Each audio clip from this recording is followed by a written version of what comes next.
부모님 건강 걱정될 때 여쭤봐야 할 7가지.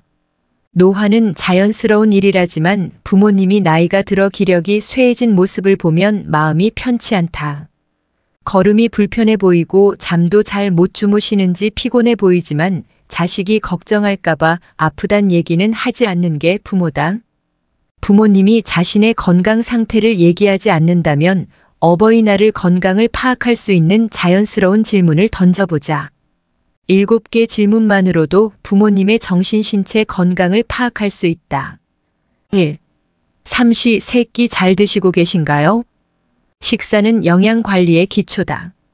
삼시 세끼 식사를 묻는 것은 가벼운 안부처럼 들릴 수 있지만 부모님의 영양 상태를 파악하는 데 도움이 많이 된다. 부모님은 스스로 넉넉하게 드셨다고 생각하는데 예전과 비교하면 식사량이 확실히 줄어있는 경우가 있다. 나이가 들면 소화 능력이 약해져 흡수율이 떨어지기 때문이다. 치아 건강도 안 좋아진다. 일부 어르신은 약한 치아 때문에 고기나 단백질을 꺼리시는데 흡수율까지 낮으니 단백 결핍이 쉽게 온다.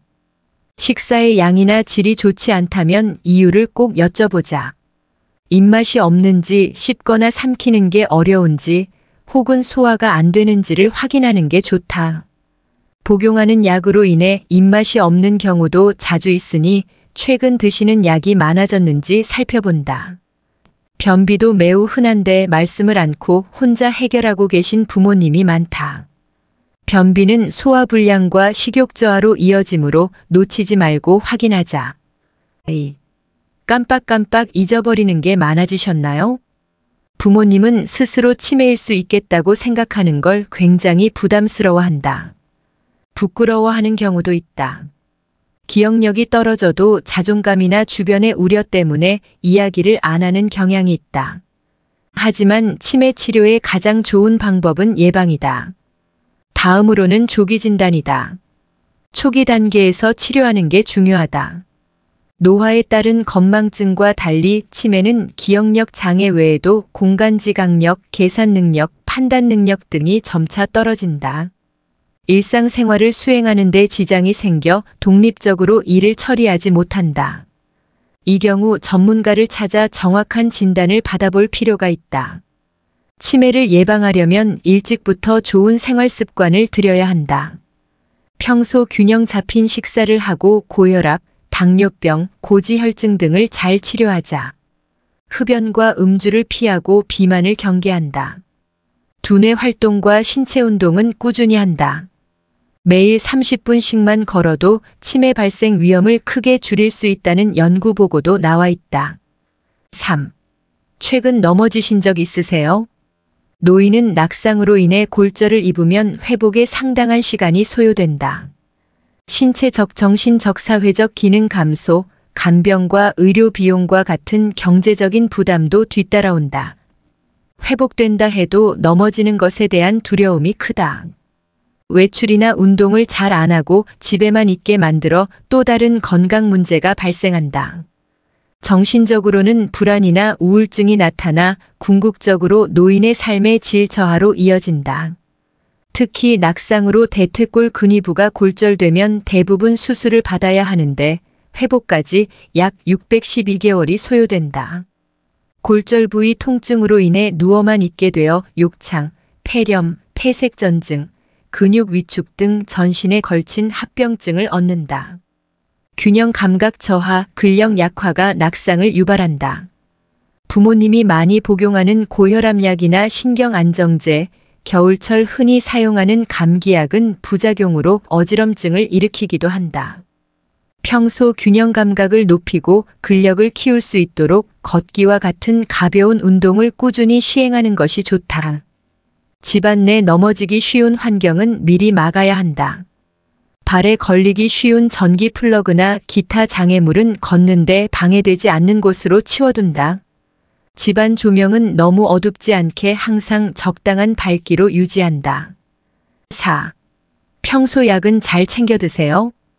부모님이 고혈압, 당뇨 등 만성 질환을 앓고 있어 여러 가지 약을 복용한다면 약을 몇 가지나 복용하는지, 제 시간에 잘 복용하는지, 중복해서 복용하지는 않는지 질문해 본다. 혹시라도 약을 더 많이 드시거나 덜 드시는지 정확히 기억을 못 하신다면 복용 지침을 정확히 확인해 약 봉지에 날짜를 적어 놓거나 휴대전화 알람을 맞춰드리자. 약을 잊지 않고 제대로 잘 챙겨 드시는데 도움이 된다. 특히 당뇨약이나 고혈압 약은 가장 단순하고 매일 복용해야 하는 약임에도 복용을 잘못해 응급실을 찾는 경우가 있다. 이번 어버이날에 부모님 댁을 방문한다면 약 상자를 한번 살펴보자. 복용하는 약이 무엇인지에 대해서도 여쭤보자. 기억을 못하는 약이 있다면 사고로 이어질 수 있으니 될 수 있으면 정리를 하도록 권유해보자. 5. 술이나 담배는 얼마나 자주 하세요? 부모님은 금연을 권유받고도 평생 피운 담배인데 지금 와서 금연한다고 뭐가 달라지겠어라며 넘어가는 경우가 많다. 그래도 금연을 권해야 한다. 담배는 혈액순환을 막는 주요 원인이다. 부모님께서 자주 손발이 저리다고 하거나 오래 걸을 때 다리에 문제가 생긴다는 말씀을 하면 금연을 권해드리자. 금주도 중요하다. 음주가 간 기능을 저하한다는 건 잘 알려진 사실이다. 부모님이 복용하는 약은 모두 간에서 대사와 해독이 이루어진다. 술을 먹으면 혈압약이나 당뇨약의 효과가 떨어질 수 있다. 약효가 좋다는 약도 음주 시 복용하면 효능이 너무 과하게 나올 수도 있고 효과가 없을 수도 있다. 3일 정도만 술을 끊어도 약효가 효과적이라는 사실을 부모님께 말씀드려보자. 금주하시는데 조금이나마 도움이 될 것이다. 6. 슬프거나 우울한 적 있으세요? 노인은 심리적으로 우울하거나 슬프면 모든 기능이 다 떨어진다. 정신 건강은 노인의 모든 기능에 영향을 미친다. 이를 노인성 우울증이라 한다. 예전보다 병원에서 설명되지 않는 불면증이나 통증, 소화불량을 호소하신다면 노인성 우울증이 오는 건 아닌지 한 번쯤 의심해 봐야 한다. 인지기능에도 문제가 생긴다. 신문이나 TV를 봐도 재미가 없고 머리에 들어오지 않는다. 세상 일에 관심이 없어진다. 집중력과 판단력도 떨어질 수 있다. 보름 이상 우울하다고 하면 반드시 병원에 와서 진료를 받아야 한다. 조기에 발견해 적극적으로 치료하면 효과도 좋고 합병증도 막고 재발도 방지할 수 있다. 일상에서는 노인 스스로 건강한 신체 리듬을 유지하는 게 좋다. 충분한 수면을 취하고 밝은 햇볕을 쬐다. 가족들의 대처도 중요하다. 부모님 말씀을 잘 들어주고 섣부른 충고는 삼간다. 멀리서라도 자주 통화해 부모님의 기분 상태를 파악해둔다. 노인성 우울증은 잘 호전되는 병이다. 가장 곁에 있는 가족의 역할에 호전 속도가 좌우될 수 있다. 7. 평소 잠은 잘 주무세요? 잘 주무십니까? 잘 주무시면 피로가 조금 풀리세요? 이 두 질문은 부모님 건강을 한 번에 볼 수 있는 중요한 지표다.